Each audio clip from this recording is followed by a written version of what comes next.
He let a hungry woman with a child spend the night. But unexpectedly, a poor woman accepted a rich man's offer to pose as his fiancée in front of his mother in exchange for refuge for herself and her child. However, things took an unexpected turn when she recognized his mother. Millionaire businessman Morris Miller was finally driving from Florida to Canada to see his mother, Olivia Miller, after she'd been bombarding him with messages and calls for a week, emotionally blackmailing him about how he'd forgotten her and not bothered to meet her even once in the previous months. Morris, a textile merchant in Florida, couldn't say no to his mother and assured her that he'd be home the following weekend. However, instead of flying home, he chose to drive since he needed some time for himself to consider how he would battle his mother's persuasion to get married, something she'd been obsessed about recently. Morris, she'd told him on a call last week, you have everything that a woman would want. Why don't you find a girl for yourself and settle down? If it's too much trouble, I can look up some girls for you. Mom, Morris had fallen silent on the call. You see, I'm extremely busy with work right now. And after busy, you have your whole life to do those things. Do you understand? She insisted. You're coming home this weekend, and we're talking to an agent for some marriage proposals.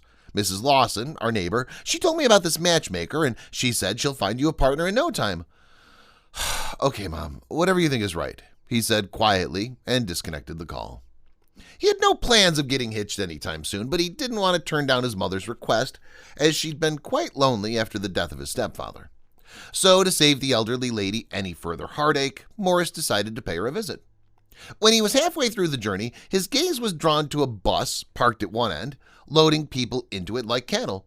Their bodies were rubbing against one another, and the muscular men were shoving other passengers aside.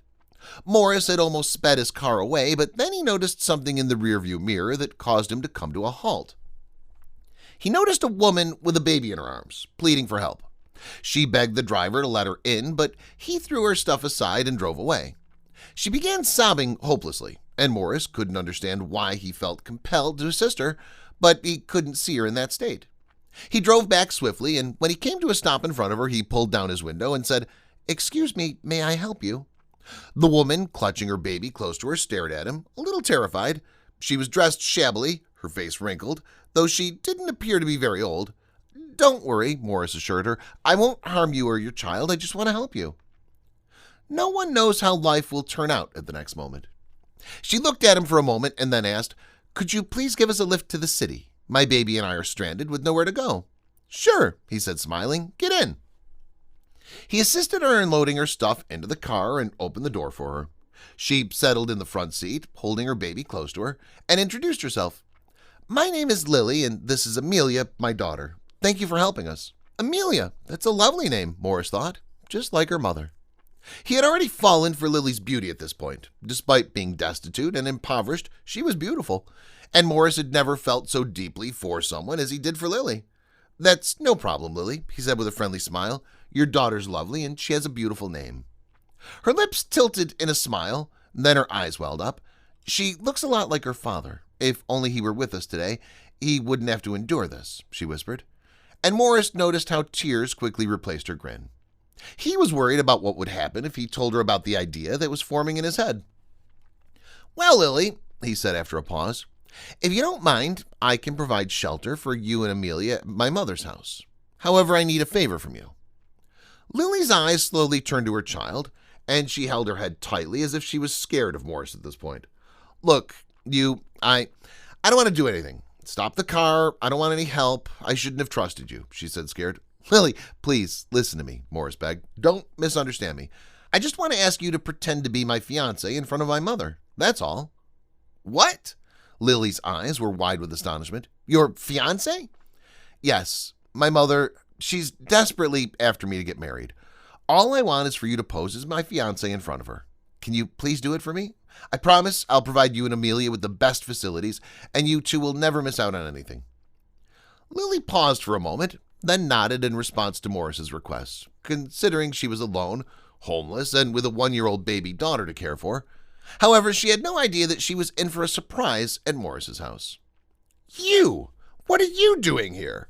Mrs. Miller gasped when she saw Lily. "Mom, what's wrong?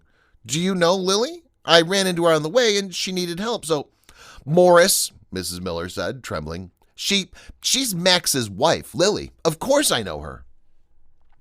Morris couldn't believe his ears. He turned around to face Lily, who was sobbing by now. I'm sorry I refused your help, Mrs. Miller. I thought I could look after Amelia alone, but I was wrong. It's all right, honey, Mrs. Miller said, hugging Lily. Come in. I told you to take my help, but the kids these days. Mrs. Miller brought Lily inside and served her tea and cookies. Then she took Amelia in her arms and started rocking her. Mom, what's going on? I don't get it. What happened to Max? And what's the deal with Lily and Amelia?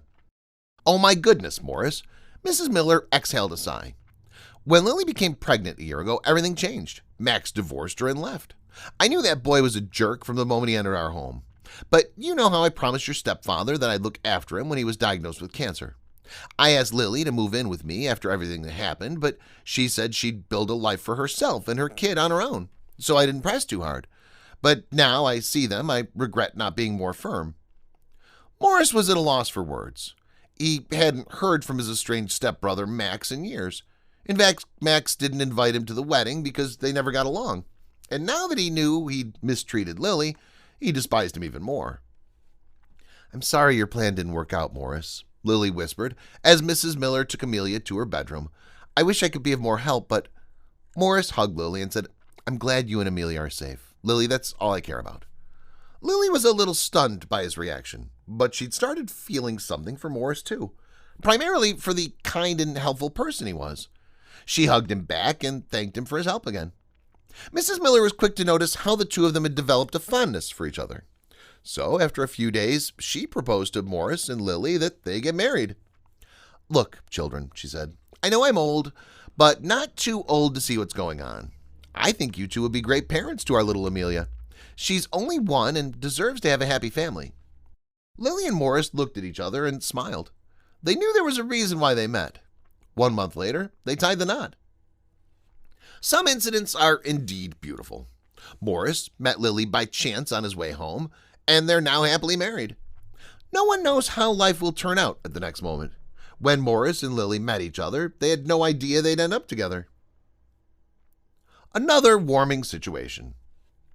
Joe Whitten wasn't planning to buy cars, drain his bank accounts, and move out of his Tomball home, but after helping a woman in need, that's exactly what happened. A 79-year-old disabled veteran said he was scammed out of thousands of dollars by people he was trying to help. Now his home is trashed and his credit's ruined. It's so bad he had to move. His neighbors are fed up with what's going on, and they too have called the police to find out what's going on inside the Tomball home that Roma, Joe Whitten, used to call home. I wish 1,000 times I'd never helped them, but I did, Whitten said. He said it all started with a homeless woman he decided to help. But you can't help a thief and a liar, he said. He said after she moved into his house, his car was stolen and she disappeared. Eventually, she showed back up at Whitten's home. This time, she was with a man and asked for help again. A few months later, another woman arrived at the house. I said I'll feed you and give you a place to stay, but I didn't intend it to be forever, Whitten said. He said his bank account's been drained and the people refused to leave. Whitten said he's given up on the home and wants to sell it. Whitten said one of the women even claimed to be married to him. She said, well, I lived here 8 months, so we're married. I said, you're crazy. You lived in that room and I lived in my room back there, he said. While KHOU 11 news reporter Grace White was doing the story on Wednesday, neighbors showed her photos of the police being called to the home earlier in the week.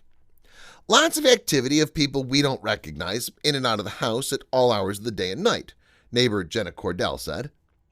Constable Mark Herman said one of the women living in the house had been arrested on an unrelated theft charge. When White went to the house and knocked on the door, someone was seen peering through the window, but no one answered the door. 2 law enforcement agencies, the Harris County Sheriff's Office and the Harris County Precinct 4 Constable's Office, said they're investigating.